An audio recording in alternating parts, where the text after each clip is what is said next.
Hi hello வணக்கம். நான் உங்கள் விக்னேஷ். இன்னைக்கு ஷேர் வித் விக்கில் வந்து யாரை இன்ட்ரிவ் பண்ண போகிறோன்னா ஆக்ட்ரஸ் கிரிஜா ஹரியை தான். அவங்க வந்துட்டு பார்த்தீங்கன்னா விக்ரம், கங்குவா, இறுதி பக்கம், மதில், பிளாக்மெயில்னு பல படங்கள்லையும் வெப் சீரிஸ்லையும் நடிச்சிருக்கிறாங்க. வாங்க இன்டர்வியூக்குள்ள போகலாம்.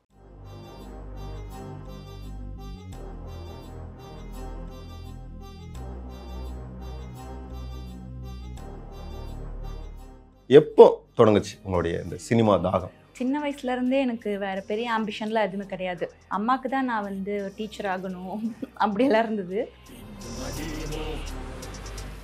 நிறைய படங்களில் சின்ன சின்ன ரோல்ஸ் பண்ணியிருந்தாலும் விக்ரம் படத்தில் ஒரு நோட்டபுளான ரோல் கிடைச்சதில்ல? பார்த்தோன்னே எக்ஸைட்மெண்ட்டாக இருந்தது ரொம்ப.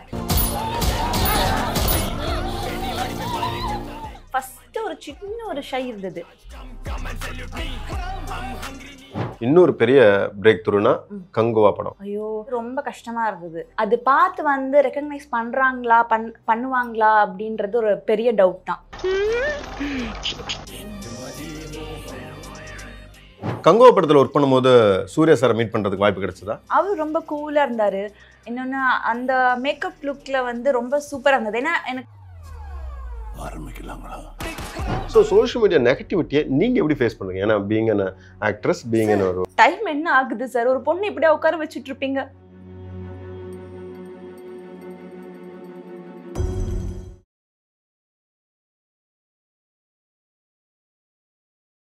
வணக்கம். வணக்கம். எப்போ தொடங்குச்சு உங்களுடைய இந்த சினிமா தாகம்? சினிமா வந்து சின்ன வயசுலேருந்தே எனக்கு வேறு பெரிய ஆம்பிஷன்லாம் எதுவுமே கிடையாது. அது பண்ணும் இது பண்ணுன்னு. அம்மாவுக்கு தான் நான் வந்து டீச்சர் ஆகணும் அப்படியெல்லாம் இருந்தது. எனக்கு அந்த மாதிரி எதுவுமே கிடையாது வாழ்க்கையில். ஸோ சினிமாங்கிறது நமக்கு சின்ன வயசுலேருந்து என்ன டிவி பார்க்குறது, அதுதான் நமக்கு ஹாபி. பார்க்குறது, டான்ஸ் பண்ணுறது, ஸ்கூலில் கல்ச்சுரல்ஸ்னால் ஆடுறது, இதுதான் நமக்கு வேலையே. ஸோ அதனால் அப்போ இருந்தே சரி ஓகே ஏதாவது இன்ட்ரெஸ்ட்டுனா அது மட்டும்தான் வாழ்க்கையில். அப்புறம் எனக்கு நாளை இயக்குனரில் வந்து ஷார்ட் ஃபிலிம் பண்ணுறதுக்கான சான்ஸ் கிடச்சிது அங்கேருந்து. ஸோ அதுக்கப்புறம் ஆட்ஸ் வந்தேன். அதுக்கப்புறம் அப்படியே மூவிஸ் ரோல்ஸ் அப்படின்ட்டு போயிட்டுருக்கு. வீட்டில் எப்படி ஏற்றுக்கிட்டாங்க? ஏன்னா வந்துட்டு இப்போ வந்து ஒரு டாக்டர் ஆகிறது, இன்ஜினியர் ஆகிறது, அதில் வந்துட்டு வந்து ஒரு ஆக்ட்ரஸ் ஆகுறதுங்கிறது வேற. ஆனால் டீச்சர் ப்ரொஃபஷன் ஆகணும்னு நினச்ச அம்மா கிட்ட இருந்து இப்போ வந்து ஆக்ட்ரஸ் ஆகிருக்கீங்க. வீட்டில் எந்த மாதிரியான சப்போர்ட் இருந்துச்சு? ஃபஸ்ட்டு கண்டிப்பாக ஒத்துக்கல, அக்செப்ட் பண்ணல. அதுக்கப்புறம் கொஞ்சம் அப்படியே கெஞ்சி கூத்தாடி அழுது புரண்டு பிளாக்மெயிலாம் பண்ணி இதை இப்போது பிளாக்மெயில் எஸ் அதெல்லாம் பண்ணி அப்புறம் ஓகே அவங்களுக்கு தான் இருந்தது, எனக்கு இல்லை, நான் எப்படி ஆக முடியும்? ஃபஸ்ட்டு கேமராவுக்கு முன்னாடி நிற்கும் போது எப்படி இருந்துச்சு? நடிக்கிறதுல எனக்கு அப்படி ஒன்றும் தெரியல, எனக்கு ஃப்ளோவாக தான் வந்தது. பட் ஃபஸ்ட்டு ஒரு சின்ன ஒரு ஷை இருந்தது. அது ரொம்ப ஷார்ட் டைம்லேயே அது எனக்கு போயிடுச்சு. பேசுனா தான் கஷ்டம், நடிக்கிறதுனா ஈஸி. ஷார்ட் ஃபிலிமில் உங்களை எப்படி தேர்ந்தெடுத்தாங்க? என்னோட ஃப்ரெண்டோட ஃப்ரெண்டு வந்து அது பண்ணிட்டு இருந்தாங்க. ஸோ அது மூலிமா எனக்கு ஃப்ரெண்டு ரெஃபர் பண்ணாங்க. நான் இன்ட்ரெஸ்ட் இருக்கிறது கூட ஆக்சுவலாக நான் வந்து கன்வேலாம் பண்ணலை, தெரில, நான் கொஞ்சம் சுமாராக இருந்தேன். அந்த கேரக்டருக்கு செட் ஆவேன். சரி பண்ணுறியான்னு சொல்லி கேட்டாங்க. ஸோ அதனால ஓகே அப்படின்னு பண்ணது தான். ஷார்ட் ஃபிலிமில் நடிச்சாச்சு. அந்த ஷார்ட் ஃபிலிமோட அவுட்புட் பார்க்கும்போது ஐயோ அப்படிங்கிற மாதிரி தோணுச்சா? அப்படிங்கிற மாதிரி தோணுச்சு. தான் தோணுச்சு. ஏன்னா அது எனக்கு பெரிய விஷயம் இல்லை. அப்போது ஷார்ட் ஃபிலிம் ஃபஸ்ட் டைம் நம்ம பண்ணுறதுங்கிறதே அந்த ஷார்ட் ஃபிலிம் வந்து எனக்கு தெரிஞ்ச ஒரு 12 minutes இருக்கும்னு நினைக்கிறேன். ஸோ அதில் எனக்கு கொஞ்சம் ஸ்கோப்பும் இருந்தது. ஸோ எனக்கு ஹாப்பியாக இருந்தது. நாளை இயக்குனரில் வந்து அந்த வீக்கில் வந்து பெஸ்ட்டு பெர்ஃபார்மன்ஸ் அவார்ட் வேறு கிடச்சிது. அதில் தான் பாண்டியராஜ் சார், சிம்புதேவன் சார், சுரேஷ் கிருஷ்ணா சார்லாம் ஜட்ஜாக இருந்தாங்கல்ல. Super super.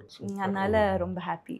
அங்கேருந்து எப்படி சினிமா வாய்ப்பு வந்துச்சு? ஷார்ட் ஃபிலிம் பண்ணதுக்கப்புறம் எனக்கு ஆட்ஸ் பண்ணுறதுக்கான சான்ஸ் கிடச்சிது. ஸோ அப்புறம் ஆட்ஸ் பண்ணேன். அதுக்கப்புறமா அப்படியே ரோல்ஸ்க்கு ட்ரை பண்ணேன் சினிமாவில். அப்புறம் சின்ன சின்னதாக அப்படியே வர ஆரம்பிச்சது. அப்படியே நிறைய படங்களில் சின்ன சின்ன ரோல்ஸ் பண்ணியிருந்தாலும் விக்ரம் படத்தில் ஒரு நோட்டபுளான ரோல் கிடச்சதில்ல? நான் மாஸ்டரோட மூவிக்கு ஆடிஷன் போயிருந்தேன். அப்போது அது கால் பண்ணியிருந்தாங்க எனக்கு. ஆனால் அது பெரிய ரோல் கிடையாது. பெரிய ரோல்னால் அட்லீஸ்ட் இந்த மாதிரி ரிஜிஸ்டர் ஆகிற அளவுக்கு கூட ரோல் கிடையாது. ஸோ அதனால் இல்லை சார் சாரி, எனக்கு நெக்ஸ்ட்டு உங்களோட ப்ராஜெக்டில் ஆப்பர்ச்சுனிட்டி கொடுங்கன்னு சொல்லி அப்போவே நான் சொல்லியிருந்தேன், இது எனக்கு வேண்டாம். அப்போது ஓகேன்னு சொன்னாங்க. அப்புறம் எனக்கு விக்ரமில் கால் வந்தது. பார்த்தோன்னே எக்ஸைட்மெண்ட்டாக இருந்தது ரொம்ப. ஏன்னா அதுக்கு முன்னாடி பண்ணியிருக்கேன் ப்ராஜெக்ட்ஸ் எல்லாம். பட் பெரிய கொஞ்சம் ஸ்டார்ஸ்னால் எனக்கு வந்து அந்த பெரிய ப்ராஜெக்ட் அப்படின்னும் போது அது எனக்கு ரொம்ப எக்ஸைட்மெண்ட்டாக இருந்தது. ஓகே கண்டிப்பாக இது நமக்கு ஒரு பிரேக் த்ரூவாக இருக்கும்னு நான் வந்து நம்பினேன். அதே மாதிரி எனக்கு அந்த மூவியில் சின்ன போர்ஷன்ஸாக இருந்தாலும் எனக்கு நல்ல ரெஸ்பான்ஸ் இருந்தது. நிறைய பேர் வந்து எனக்கு ரீச் பண்ணியிருந்தாங்க. ஸோ அதனால் அது எனக்கு ரொம்ப முக்கியமான படம்னு சொல்லலாம் இந்த கெரியரில். விக்ரம் படத்தில் வந்து விஜய் சேதுபதி சாரோட பேசுறதுக்கு வாய்ப்பு கிடைச்சதா? இல்லை, ஏன்னா நான் வந்து ஸ்டேஜ், அவங்க வந்து ஆப்போசிட்டில் இருப்பாங்க. ஸோ பெரிய ஆப்பர்ச்சுனிட்டி கிடைக்கல. சும்மா ஹாய் பாய், செட்டுக்கு வரும்போதோ போகும்போதோ ஹாய் பாய் அந்த மாதிரி தான் இருந்தது. இன்னொரு பெரிய பிரேக் த்ரூனா கங்குவா படம் இல்லையா? அதில் வந்து Rajasekar sir co director sir, அவர் வந்து எனக்கு தெரியும். ஸோ அவர் ஆடிஷனுக்கு கூப்பிட்டுருந்தாரு. அப்போ போனப்போ சிவா சார் தான் மீட் பண்ணியிருந்தேன். அப்புறம் அவர் தான் வந்து ஏன்னா அதில் மாடுலேஷன் இது எல்லாமே வேறு மாதிரி இருக்கும். ஸோ அதை சொல்லிவிட்டு வந்து எனக்கு ஆடிஷன் பண்ணார். அப்புறம் ஓகே நல்லா பண்ணுறேன் அப்படின்னு சொல்லிட்டு ஓகே நான் சொல்கிறேன் அப்படின்னு சொல்லியிருந்தாங்க. அதுக்கப்புறம் எனக்கு கால் வந்தது. ஸோ அப்புறம் ப்ராஜெக்டில் போய் நானும் ஜாயின் ஆகிட்டேன். கங்குவா படத்தில் பணியாற்றின அனுபவம் பற்றி சொல்லுங்கள். ஐயோ, அது வந்து ஒரு எல்லாருமே, நான் மட்டும் கிடையாது, ஆக்சுவலாக என்னோட போர்ஷன்ஸ் என்ன ஒரு 12 days இருந்திருக்கும். ஸோ அந்த 12 daysலேயே வந்து ரொம்ப கஷ்டமாக இருந்தது. மேக்கப்பு, அந்த ட்ரெஸ்ஸு, அதுக்கப்புறம் அந்த செட்டில் வந்து நம்ம அந்த ட்ரெஸ்ஸோடு போட்டுட்டு மற்ற டைம் ஓகே, பட் அந்த ட்ரெஸ் எல்லாம் போட்டுட்டு உட்காரும்போது கொஞ்சம் கஷ்டமாக இருந்தது.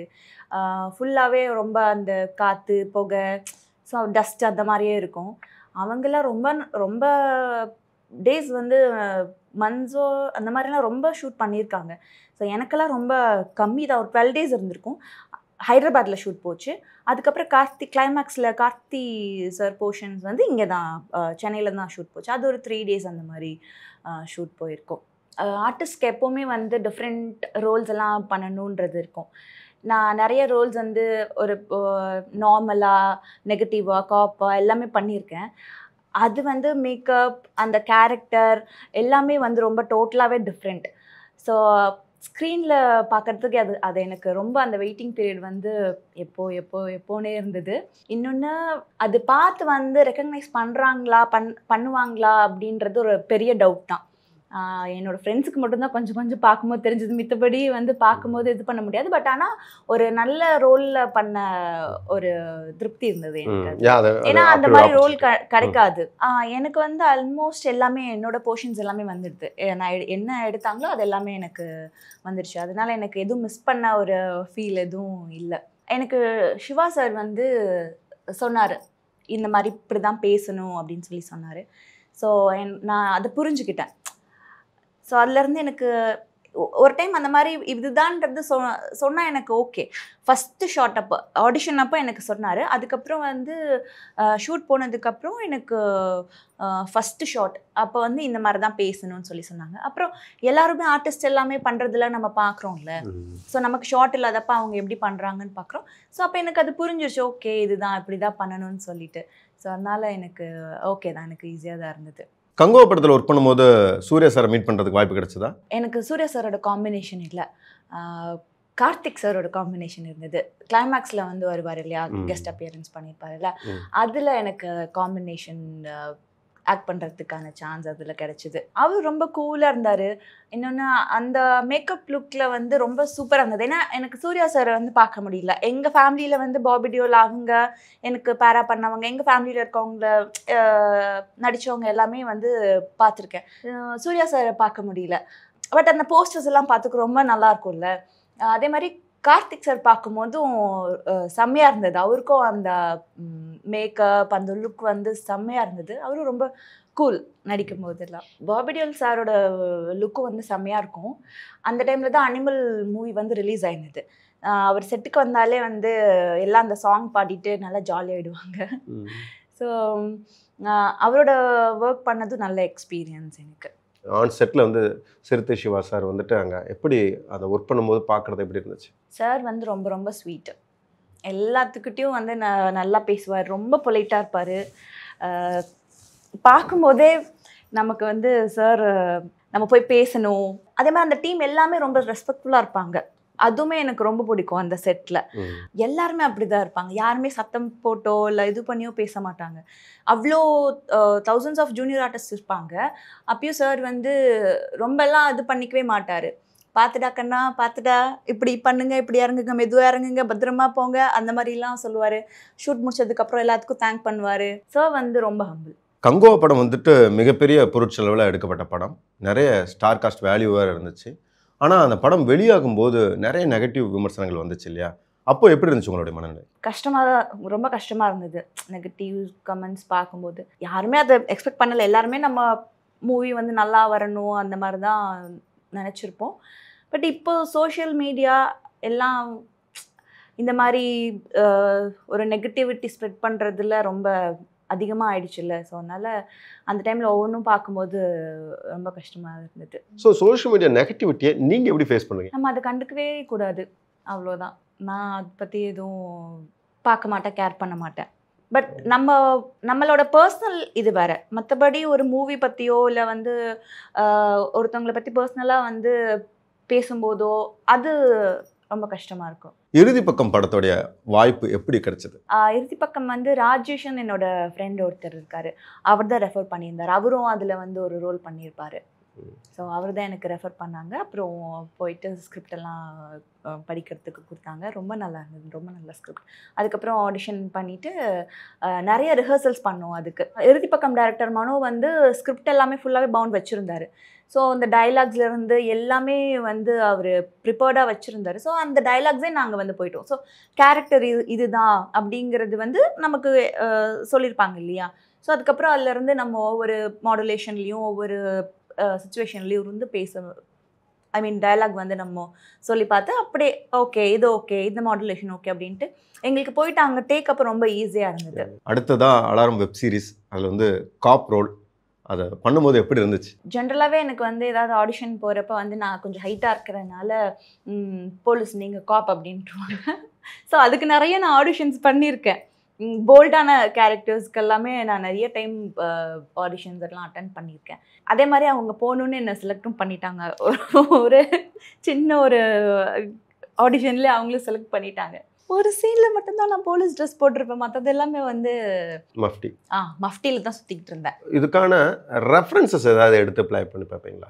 ஓகே இதே மாதிரி பண்ணுவோம், விஜயசாந்தி மேடம் மாதிரி பண்ணுவோம், அப்படி பண்ணுவோம் இப்படி பண்ணுவோம்னு ஏதாவது பிளான் இருக்குமோ? இல்லை, அப்படி நான் இது வரைக்கும் அந்த மாதிரி நான் பண்ணதில்லை. ரெஃபரன்ஸ் அந்த மாதிரி எடுத்து இப்போ யாராவது கேரக்டர் இதுதான் சொல்லும்போது நான் அதை அண்டர்ஸ்டாண்ட் பண்ணியிருக்கேன். இது வரைக்கும் அந்த மாதிரி பண்ணதில்லை.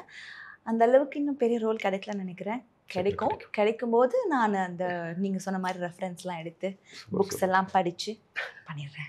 மதில் படத்தில் ஒர்க் பண்ணும்போது தான் கே சுரகுமார் சார் கூட பண்ணியாச்சுனீங்க இல்லையா? அல்லாமோட டைரக்டர் இருக்கார் இல்லை, கௌஷிக் சார், அவர் தான் எங்களுக்கு இந்த ப்ராஜெக்ட் ரெஃபர் பண்ணார். மதில் வந்து ரெஃபர் பண்ணார் எனக்கு. மதிலில் வந்து நான் ஒரு நார்த் இண்டியன் கேர்ள், சண்டை போட்டுக்கிட்டே இருப்பேன் பார்த்தாலும்.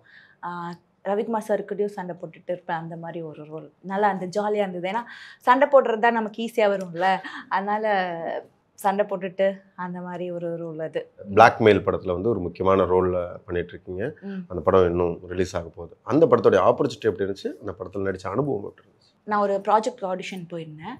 அப்போ வந்து ஒரு ஜெயராமன் சார்னு ஒருத்தர் இருந்தார். அப்போ வந்து அந்த ப்ராஜெக்டில் ஆடிஷன் பண்ணிட்டு வந்துட்டேன். ஆனால் அதில் எனக்கு பண்ணுறதுக்கு சான்ஸ் எனக்கு கிடைக்கல. ஸோ அவர் அந்த டைரக்ஷன் டீமில் இருந்தார்.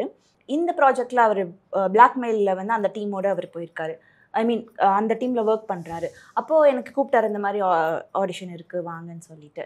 அப்போது நான் போயிருந்தேன். போயிட்டு அப்புறம் செலக்ட் ஆகிட்டேன். பிளாக்மெயில் படத்தில் என்ன மாதிரியான ரோல் பண்ணியிருக்கீங்க? ஸ்ரீகாந்த் சாரோட ஆஃபீஸில் ஒர்க் பண்ணுற மாதிரி ஒரு ரோல் அது. பிளாக்மெயில் படத்தை பார்க்கணுன்னா என்ன எக்ஸ்பெக்ட் பண்ணிட்டு வரலாம்? சாரோட மூமாறன் சாரோட மூவிஸ் வந்து எல்லாமே த்ரில்லர் தான். அவர் பண்ணது எல்லாமே இரவுக்கு 1000 கண்கள், கண்ணை நம்பாது எல்லாமே. ஸோ இதுவுமே சேம் த்ரில்லர் ஜானர் தான். ஸோ டைட்டிலே உங்களுக்கு தெரியும் பிளாக்மெயில். படம் அதே மாதிரி கண்டிப்பாக ரொம்ப த்ரில்லிங்காக போகும். பாருங்கள், நீங்களும் பார்த்துட்டு சொல்லுங்கள் எனக்கு. அடுத்தடுத்து என்னென்ன ப்ராஜெக்ட்ஸ் போயிட்டுருக்கு? ஆக்சஸ் ஃபிலிம் ஃபேக்ட்ரியில் வந்து வலியம்னு ஒரு ப்ராஜெக்டில் ஒரு ரோல் பண்ணிகிட்ருக்கேன். அப்புறம் சிஸ்டர்னு ஒரு மூவியில் ஒரு ரோல் பண்ணிகிட்ருக்கேன். சரி, ஓவரால் இன்டர்வியூலே வந்து நீங்கள் அடிக்கடி சொன்ன வார்த்தைன்னு பார்த்தீங்கன்னா ஆடிஷன் தான். ஸோ ஆடிஷன் மூலமாக தான் உங்களுக்கு வந்து நிறைய வாய்ப்புகள் வந்துச்சுங்கிறத புரிஞ்சிக்க முடியுது. ஸோ இப்போ ஒரு ஆடிஷன் போகலாமா? உண்மையாக சொல்லு, நீ தானே கொலை பண்ண? இல்லை சார், நான் அவனை பார்த்தே 1 வாரம் ஆகுது. போன வாரம் மீட் பண்ணேன். அதுக்கப்புறம் நான் ஃபோன் பண்ணால் கூட அவன் எடுக்கவே இல்லை. என்ன பார்த்து பேசு, உன் கண்ணில் ஒரு பொய் தெரியுது, உண்மையை சொல்லு. சார் இல்லை சார், வேணா என் மொபைல் எடுத்து நீங்களே செக் பண்ணி பாருங்கள். பட் இது உன் ஃபோன் இல்லை, அதாவது உன்னுடைய பழைய ஃபோன் இல்லை, இது நீ புதுசாக வாங்கின ஃபோன். சார் என்னோட மொபைல் உடஞ்சிருச்சு, அதனால நான் புதுசாக வாங்கியிருக்கேன் சார். ஏன்னா என்னோட கால் ஹிஸ்ட்ரி எல்லாமே இதில் இருக்குது. நீ உண்மையை ஒத்துக்கிட்ட நான் காரணத்தை கேட்டுட்டு கம்மியான தண்டனை வாங்கி கொடுப்பேன், இல்லை விளைவுகள் மோசமாக இருக்கும். சார் ப்ளீஸ் என்னை பற்றி என் ஃப்ரெண்ட்ஸ் கிட்ட கேட்டு பாருங்கள். நான் எதுக்கு அவன்கிட்ட பேசணும்? எனக்கு அவனுக்கு எந்த சம்மந்தமும் கிடையாது. சும்மா ஹாய் பாய் ஃப்ரெண்டு தான் அவன் எனக்கு. தேவையில்லாமல் நீங்கள் தான் இந்த பிரச்சனைக்குள்ளே என்னை இழுக்கிறீங்க. ஆக மொத்தம் கொலை பண்ணதை ஒத்துக்க மாட்டீங்க இல்லையா? Last 1 minute. நீ ஒத்துக்கல, உன்னை ஒத்துக்க வைக்கிறதுக்கு எங்களுக்கு நிறைய வழி இருக்குது. சார் ப்ளீஸ் புரிஞ்சுக்கோங்க சார். எனக்கு போகணும் சார், நான் கிளம்பணும் சார். எங்கள் வீட்டில் தேடிட்டு இருப்பாங்க சார். டைம் என்ன ஆகுது சார்? ஒரு பொண்ணு இப்படியே உட்கார வச்சுட்டு இருப்பீங்க? ப்ளீஸ். நீ ஒத்துக்கிற வரைக்கும் வீட்டுக்கு அனுப்ப முடியாது, ஜெயிலுக்கு தான் அனுப்பணும்.